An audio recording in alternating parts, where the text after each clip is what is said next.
Welcome, I'm Jackson Ragsdale, and this is the Marshall Close-Up, a show where we take a look at staff to see what's happening in their lives too. Today I'm here with Mr. Kerrick. So let's go ahead and start off and ask about what are your plans for retirement? Because we know you're going to retire at the end of the year. What are some of your plans and what you're looking forward to? I'm looking forward to spending time with my wife, so that's going to be enjoyable. I am outside of that, just more family time and being more available there on that end. And I plan on coming back and subbing. I don't plan on taking on any kind of full-time job just yet.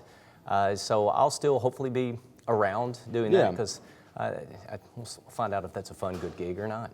Right, that was actually one of my questions, like if you wanted to sub here in the future. Oh yeah, absolutely, because I know the faculty, a lot of them are really close friends. Absolutely. The students are great, and so yeah, I look forward to coming back, especially here. Well, that's glad to hear that you'll still be here even after you retire.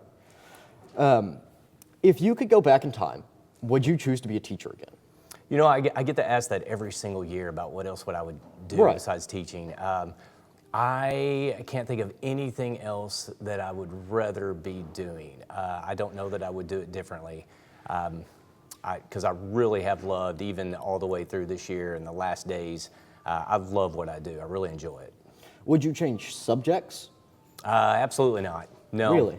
I've loved social studies. I've taught, unfortunately, psychology, which the state allows me to teach even though I've only had one class. I've taught a class called Street Law, World History, Geography, and then Civics and AP Government have been absolutely my favorite, and I've always enjoyed those topics, so I'm glad it's been great to teach that pretty much the entire time I've been at Marshall. What was your favorite period in history?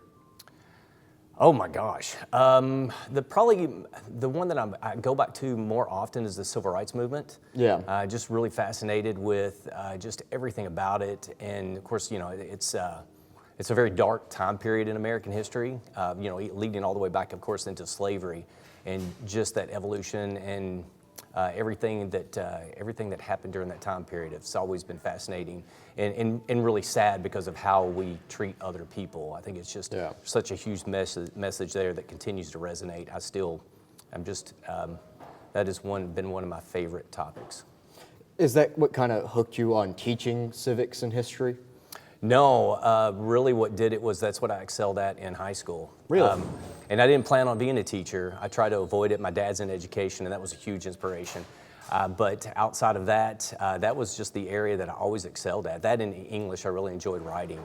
Not reading as much, unfortunately. I'm getting into that now, but it's just something that I've always been drawn to. Absolutely, I get that. Would you stay with sophomores? Yeah, I've enjoyed the sophomore class. I've had the opportunity of having some juniors and seniors, especially in AP Gov, and I really there's a little higher level of maturity as you got, Absolutely. that when you get a little older, they grasp the content a little better, have a little more background knowledge from other classes. Right. But I've really enjoyed having sophomores. I think sophomores are kind of a good level because seniors, they tend to get like senioritis. That's and true, just kind of yes. get burnt out on it. And it's understandable, 12 years will do that to you. If you could teach any other class, besides any sort of history or civics, what would it be? Oh my gosh.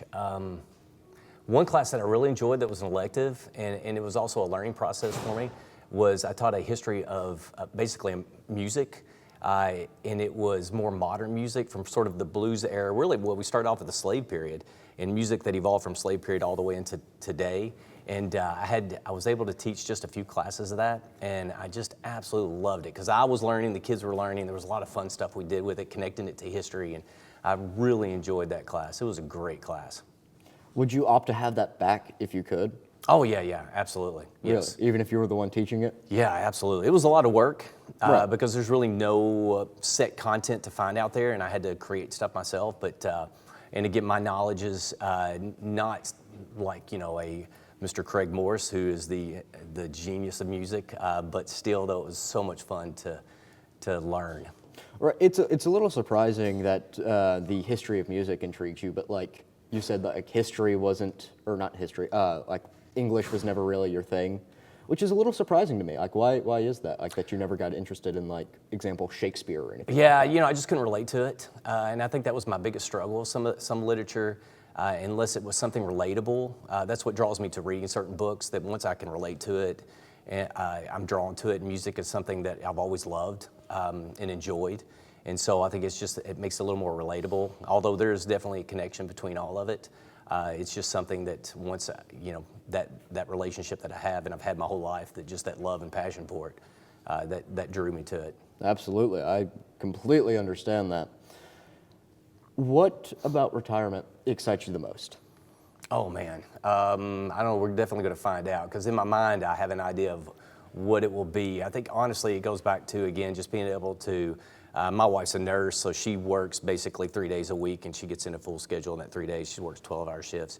But just being able to wake up and just hang out and just, enjoy life and hang out with her until probably I drive her crazy. That's why you'll be subbing. Yeah, probably, yeah. She'll find me a job.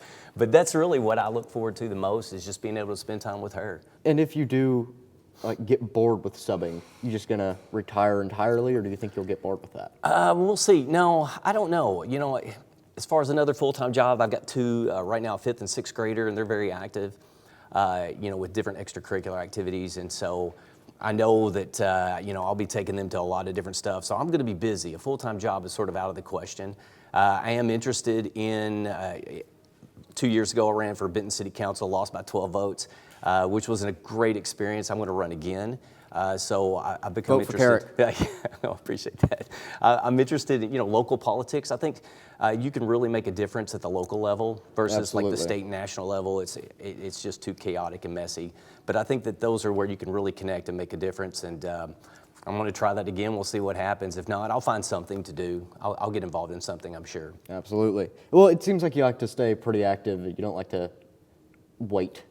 No. Of course, most of you guys know I run, and I plan on doing a whole lot more of that. Right. And it's one of those things that I hate to sit down, and I'm really, as far as the things I fear the most is just sitting down. I'm afraid if I sit down that I'll never get up again, because I seem to always be standing and moving. Even at my house, I don't really sit down much. I completely understand that. Well, I think that's all the questions I have for you today. So thank you for coming on to the Marshall Close-Up. We appreciate you coming on, and we hope everybody else has enjoyed watching this. I'm Jackson Ragsdale, signing off.